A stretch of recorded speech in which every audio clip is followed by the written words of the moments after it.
Olá, meninos, como vocês estão?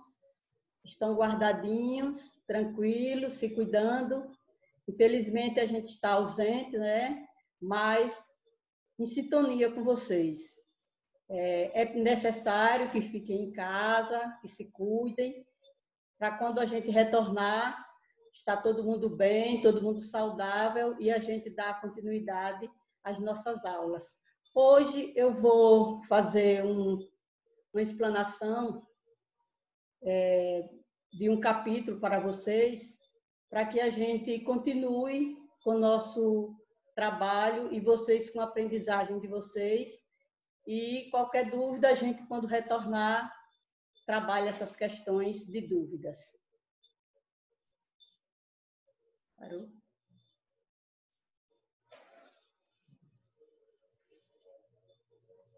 Posso começar? Hoje nós vamos trabalhar um pouco sobre a região que ficou conhecida na história como Crescente Fértil. Está no livro de vocês, no capítulo 4. Essa região do Crescente Fértil, que está aí no mapa, essa parte verde aí, que é a antiga Mesopotâmia, que hoje a gente não encontra mais no mapa com esse nome, é a região onde fica o atual Egito e o Iraque, aquela região ali do Oriente.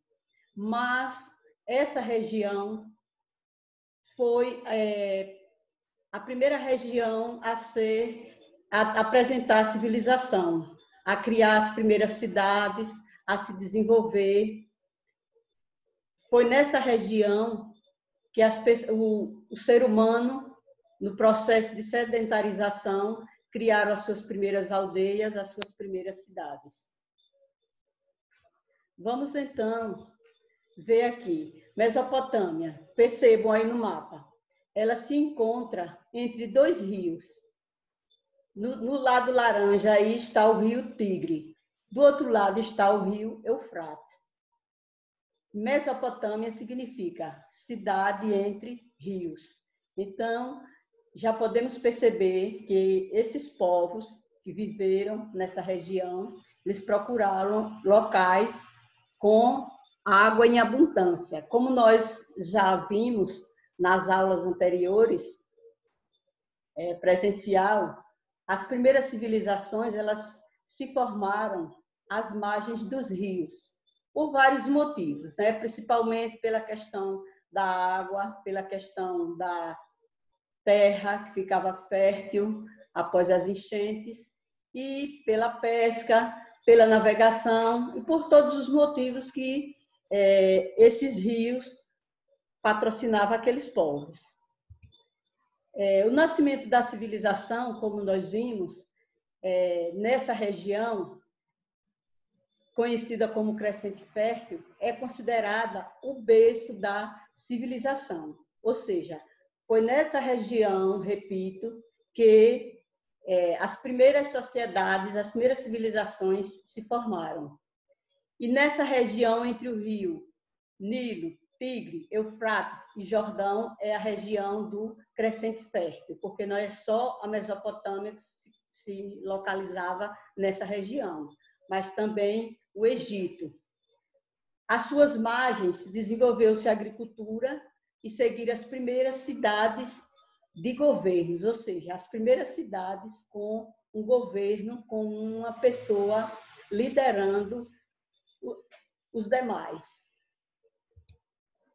Essas primeiras cidades, elas começaram como aldeias. Não podemos pensar o surgimento dessas cidades como cidades organizadas, tal qual as nossas cidades atuais, né? Elas surgiram como pequenas aldeias. A origem das primeiras cidades era sempre ligada à vida rural e o pastoreiro, ou seja, esses povos, eles viviam da agricultura e da criação de animais. Essas aldeias eram, na verdade, aglomerados com várias construções, geralmente cercadas por muralhas. Por que os povos antigos cercavam suas cidades? Para se protegerem tanto de povos invasores quanto de animais, né? Sabemos que naquele período não existia delimitação territorial e os povos mais fortes acabavam subjugando os mais fracos. Então, fortificar a sua cidade era, de certa forma, se proteger do invasor. As primeiras cidades, aqui temos uma pequena representação das primeiras cidades, né, que foram, a princípio, como repito, aldeias, vilas e cidades. Lembrando que são imagens idealizadas para mostrar como, mais ou menos, eram as cidades daquela época. E podemos perceber que já existia um desenvolvimento na questão da arquitetura, né? Continuando, a gente vai estudar um pouco dos povos que habitaram a Mesopotâmia, porque não foi um único povo. Como eu falei há pouco, os povos mais fortes acabavam subjugando os mais fracos. Então, os primeiros foram os sumérios. Os sumérios, esse povo é considerado, aliás, um dos primeiros povos das primeiras civilizações, né? Eles já tinham o domínio da escrita, como vocês desenvolveram uma pesquisa há alguns dias atrás a respeito da escrita, das formas de escrita, né? Então, os sumérios foi um desses povos que desenvolveram uma escrita que ficou conhecida como cuneiforme, que, na verdade, era tijolos, podemos assim dizer, de argila, onde eles trabalhavam com uma cunha de madeira com símbolos que formavam palavras. Por isso que o nome é cuneiforme, porque a cunha dava a forma das letras, a forma das palavras. As primeiras cidades desses povos, e também consideradas das primeiras cidades de todas as civilizações, foram Ur, Uruk, Nippur e Eridu. Existiram várias outras cidades, mas a gente coloca sempre em destaque essas porque ocuparam destaque na época e eram consideradas as maiores, mais modernizadas e mais movimentadas. Esses povos, eles praticavam a agricultura igual a todos os povos da antiguidade, né? Mas eles também praticavam o comércio. Vejam, eles moravam entre 2 rios. Isso facilitava tanto a agricultura nas terras às margens dos rios, porque as demais partes eram terras desérticas, como eles também praticavam o comércio, tendo os rios como o meio de locomoção, como a rota que eles deveriam seguir para o comércio. Mas aí vocês perguntam, e existia comércio naquela época? Existia. Desde a idade dos metais, que já existia o comércio de troca. Aqui ainda se praticava o comércio de troca, ou seja, regiões que produziam mais determinado produto agrícola ou qualquer outro produto, negociava com aqueles que produziam outro tipo de material. Era uma troca de materiais, de produtos agrícolas, para poder estar suprindo as necessidades. Mas eles também já praticavam o comércio posteriormente com moedas. Aqui nós temos uma representação, sempre lembrando, é uma representação da construção da Suméria. A gente pode perceber um estilo arquitetônico bem desenvolvido, o que nos deixa bem claro que aqueles povos eles já tinham um conhecimento da construção, da arquitetura, né? Não nos padrões que nós temos hoje, mas eles já tinham esse domínio. E lembrando também que nem sempre nas regiões tinham material disponível, que muitas vezes esses materiais para a construção vinham de muito longe e de regiões próximas que eram transportados geralmente por pessoas. né? Aqui temos um bloco que mostra um pouco da escrita cuneiforme, aquela que eu falei lá dos sumérios, que era feita com a cunha de madeira na argila molhada. Quando a argila secava, ficava os símbolos e jamais se apagava, a não ser que fossem quebrados, destruídos. E é por conta desses blocos de argila escritos que nós conhecemos um pouco da história desses povos, né? É uma fonte histórica que foi valiosíssima para a construção do conhecimento dos povos da antiguidade, principalmente dos povos mesopotâmicos. Como eu falei há pouco, os povos sempre mais fortes sempre subjugavam os mais fracos. Os sumérios estavam lá, né? Com sua sociedade já organizada, com suas cidades organizadas, mas elas eram independentes, eram, na verdade, cidade-estados, onde cada uma tinha o seu governo próprio, só que os acádios, que eram povos mais fortes, eles chegaram à região da Suméria e conquistaram, né, os sumérios.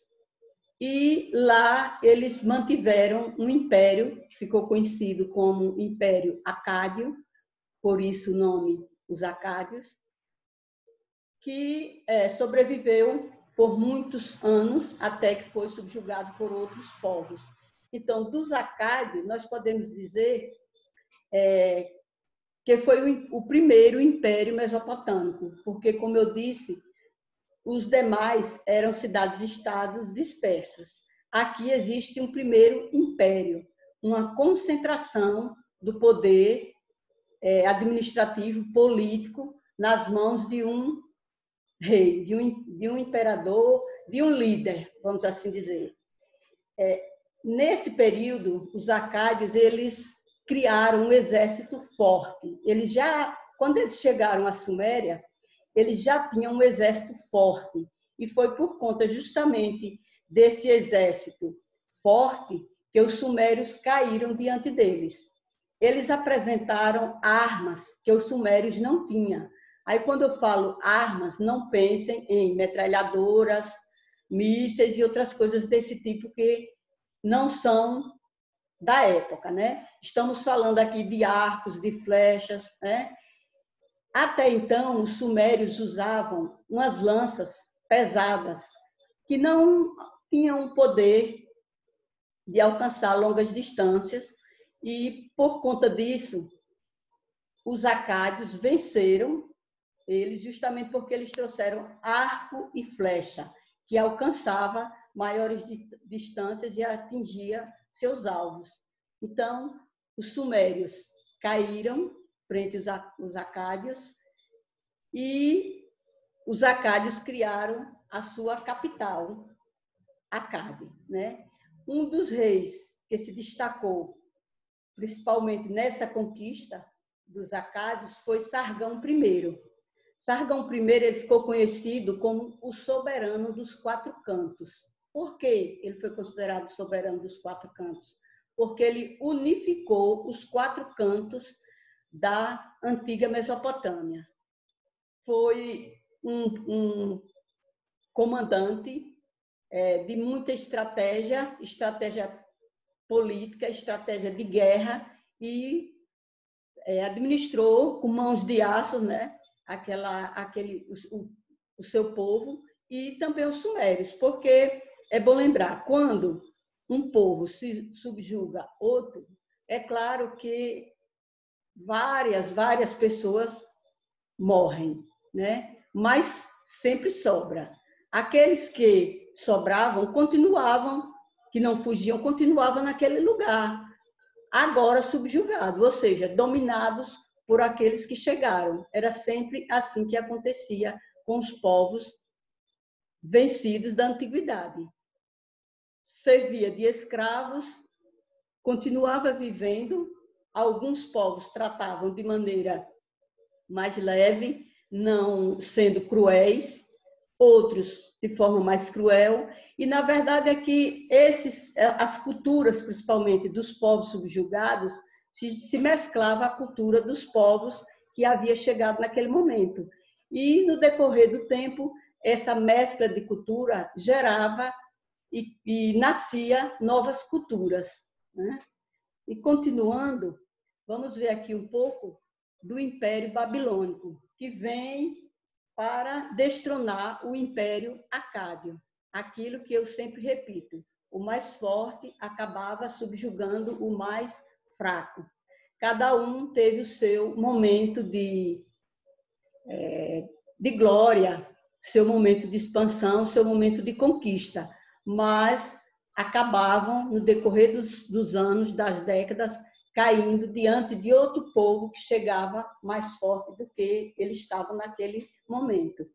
Então, o Império Babilônico tem aí uma representação da fortificação do Império Babilônico, que também podemos perceber traços de lá, desde os sumérios, né, das construções, e dos acádios, para a gente poder confirmar essa tese de que nem tudo acabava quando um povo era subjugado.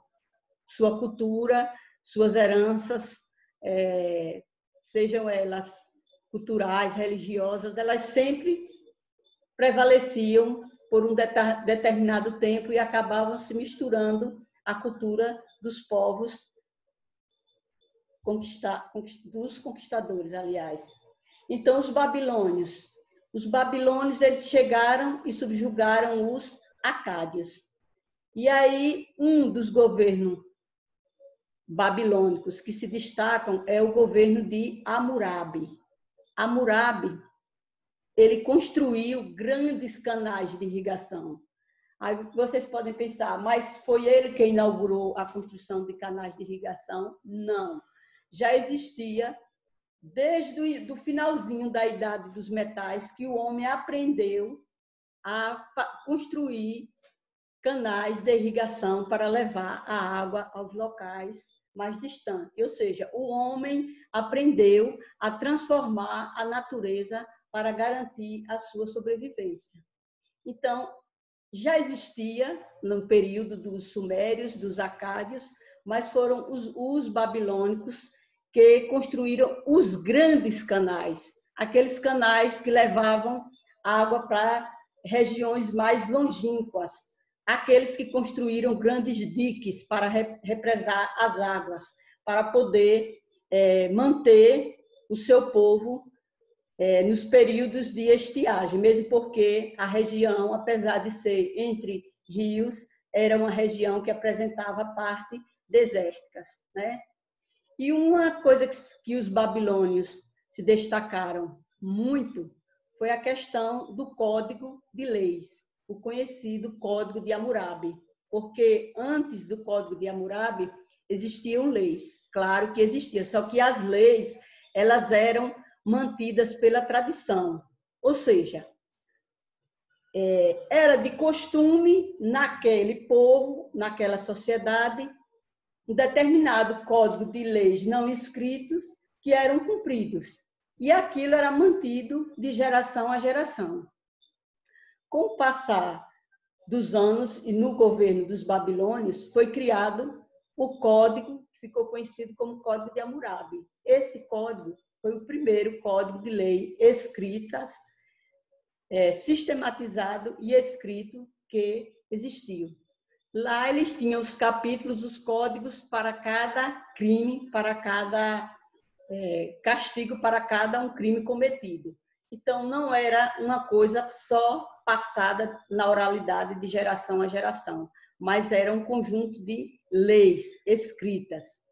Uma outra conquista dos babilônios também foi o calendário e o relógio de sol,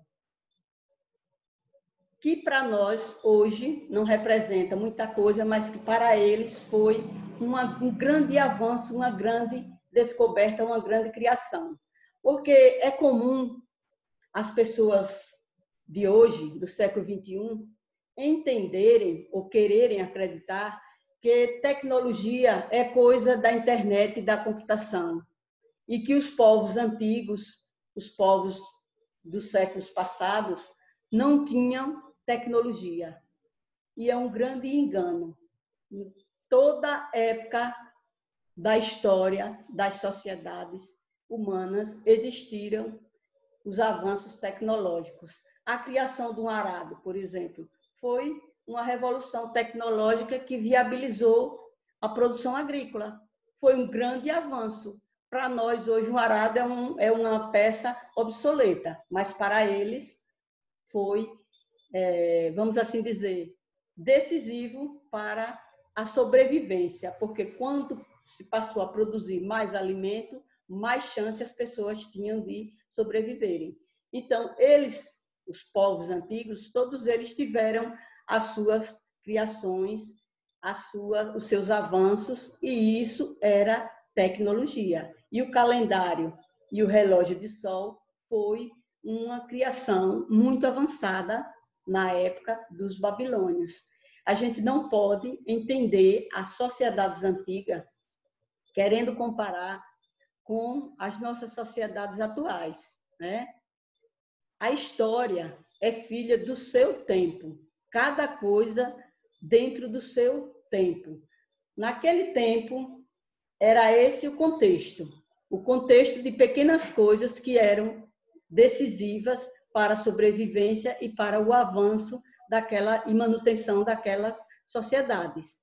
Se hoje, para nós, a tecnologia de ponta nos surpreende a cada dia, naquela época, os inventores de pequenas coisas também causavam admiração e revolução no tempo deles, é claro, né? Então, quando a gente faz referência a esses avanços, não importa para nós a importância, aquilo que aquele objeto desempenha agora, mas o que ele desempenhava naquele contexto, né? Cada coisa a seu tempo. Então, eu vou deixar para vocês hoje uma pesquisa sobre o Código de Hammurabi, porque eu não vi aqui discorrer sobre o Código de Hammurabi, que vocês iam ficar muito cansados. Mas vocês vão pesquisar, está aí o site, que vocês vão encontrar.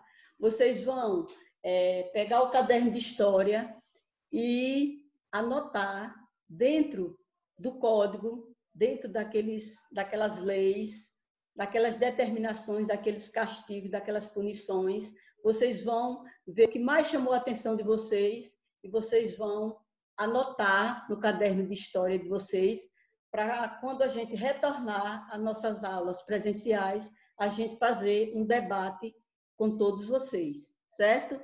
Na próxima aula, nós continuaremos ainda falando a respeito dos povos que viveram na Mesopotâmia, que ainda tem mais, né? E vamos ver também outras coisas relacionadas à cultura da Mesopotâmia, à religião, né? Então, até a próxima aula. Fiquem bem, fiquem com Deus, cuide-se e em breve nós encontraremos. Sabia que eu estou com saudade de vocês, daquela feirinha de conversa de vocês. Até isso eu estou com saudade de vocês. Tchau. Que tal? Vamos ver como ficou ou não? Precisa fazer.